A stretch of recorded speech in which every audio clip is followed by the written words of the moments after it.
for the Ink Club. And so am I. My name is Yahel Pack, and we're here to perform a little spoken word for you guys today. You know, Black History Month is an important time to just remember, to keep in mind things that happened before. You know, people say let's extend it throughout the whole year, but it's fine to just have a month to remember. So we're gonna take a little time to remember. There's food over there that's supposed to be reminiscent of soul food, but you know, we're at Buff Steak, so but we'll do our best. Chefs, don't find me outside.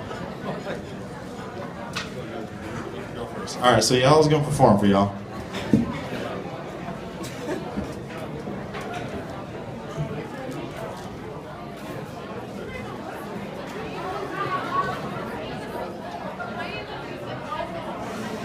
What do you mean I sound white? As opposed to sounding what? Black? This is news to me. I thought the way I sound was just that. The way I sound. I guess I was living under the false impression that people sound as different as can be, but I see.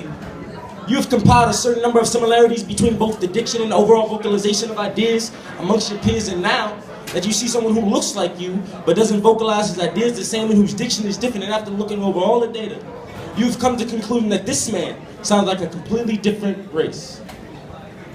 Wait, you haven't done the research? You haven't seen people who look like me speaking just as good, if not better than me? Then how can you make that assumption? My next question would then be, well, what does black sound like? Does it sound like a presidential candidate? Does it sound like a doctor? Does it sound like a teacher? Or does it just sound like a nigga? Well, what does white sound like then? Does it sound wrong or does it sound right? Or does it just sound educated?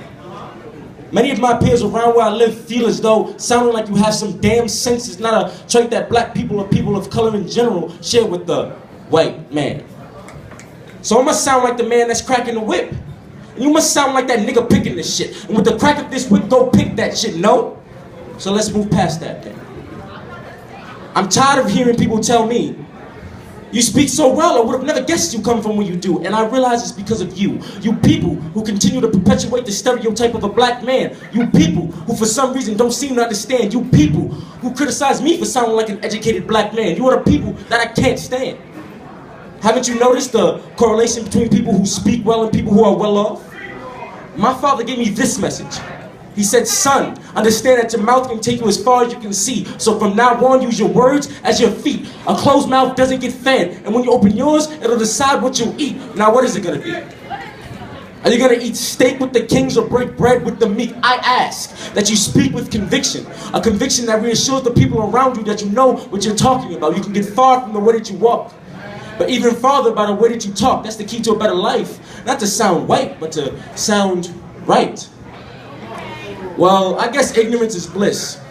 And if you can be content sounding like this, then I hope you'll be content with the life you end up with. Because I'm gonna ride my words to a better life, a better job, a better place to live ahead of night. And you?